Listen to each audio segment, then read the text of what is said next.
This is the Rolex Datejust 41. And this is the Cartier Santos large with date. Together with my swatches, these two make up the watches that I have been daily wearing for the last couple of months.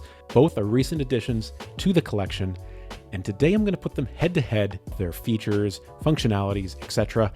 And then you can make a better decision as to which one you might want to buy, because ultimately these are both grail watches for a lot of people. They're both stellar watches in general, and they're both watches that I think anyone should have in their collection. Let's get started.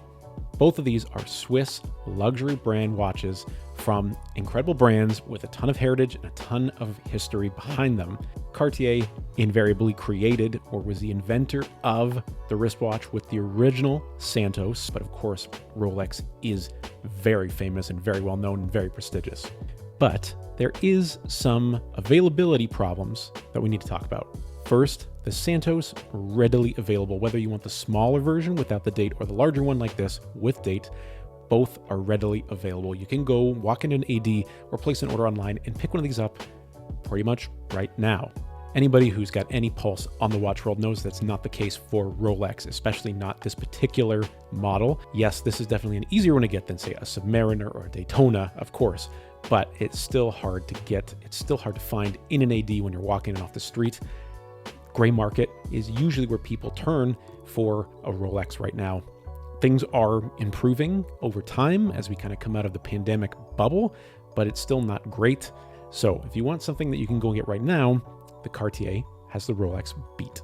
Next, let's talk about design, because I think this is more up to your taste, perhaps. But generally speaking, both of these are very pleasant to look at watches, very attractive, and they fit great on the wrist. Obviously, the Datejust has a round face and the Cartier has a squared face.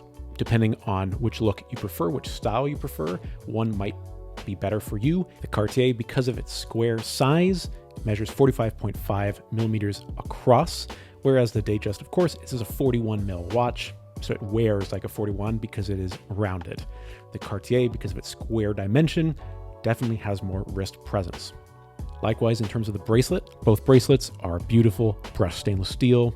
Absolutely no complaints about either of them. I think the fit and finish is excellent. I think both look very nice. They're both integrated, quote unquote. The Cartier does have a very nice quick release function, so you can remove the strap at any point to replace it with another one. You can also change the links. You can remove and add links without needing tools. There's a little release button on the back of each link. So you can pop it out without any tools, exchange it out for your wrist size, done. That is definitely an advantage over what Rolex does with their integrated bracelets. You do need tools to change the links.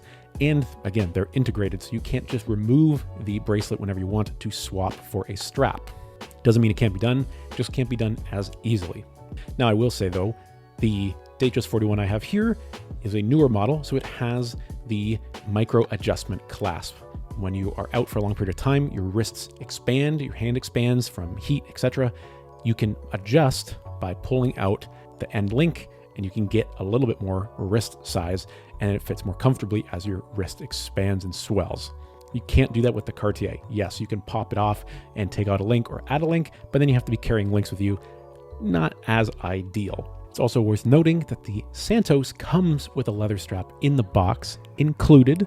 That is pretty nice. So that quick release function where you can remove the whole strap, the whole bracelet, and replace it is not only handy, but you can actually do it without spending more out of the box. That's a little bit of a win for Cartier. It also really depends what you're going to be doing with these watches, but I love both bracelets. I think they look really nice. They're very functional and they fit and feel very nice on the wrist. Just for certain use cases, for example, if I'm going to go out on a hot day, the Datejust is probably the one I'll grab because it has that micro adjustment and I can change that on the fly and still keep a comfortable fit on the wrist. Next, let's talk about the movements in each of these watches because they are different. The Cartier has an 1847 caliber MC movement. That is an in-house movement from Cartier. It has a date and time function, and that movement is going to get you a 42-hour power reserve, which is pretty substantial. Call it 2 full days, basically off wrist. It has a screw-down crown, much like the Datejust, but I do love the subtle accent of the blue diamond or crystal on the end of the crown. That is very nice. It's subtle, but that not only is blue my favorite color, but it's also the same color as my birthstone, so it's a win. I just love the look of it. It gets more interesting when you look at the Datejust though. The movement in this watch is definitely a step above what is in the Cartier. The Datejust has a in-house caliber 3235 Rolex movement, and that is good for close to 70 hours of reserve, so 3+ days off wrist.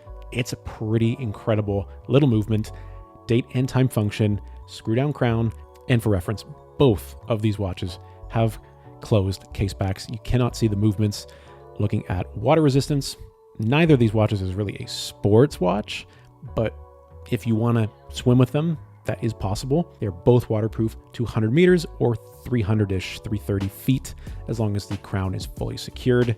So yeah, take your pick. This is a draw. Surprisingly, a lot of people don't talk about this in typical watch reviews, but I'm going to bring it up anyways because I think it's another win for Cartier. Warranty. Rolex only warrants its models for 5 years, whereas Cartier will warrant the Santos for 8 years. So if you can afford a watch this expensive to begin with, having the peace of mind of 3 more years of wear and tear and use is probably a nice thing to have, especially if this is something you are saving a long time for and this is like a grail watch, your one and only, you're going to keep it for life. You can never go wrong, and put a price on a little more peace. Now, let's imagine for a second it's a perfect world and you can find both of these watches in an authorized dealer and pay retail price for them both.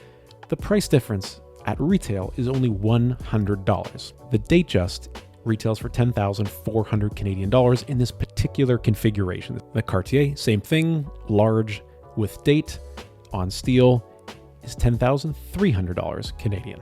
So naturally, it would seem very hard to make a decision between these two watches, right? Well, not really, because again, going back to what we said at the beginning of this video, availability is a completely different animal with both of these watches.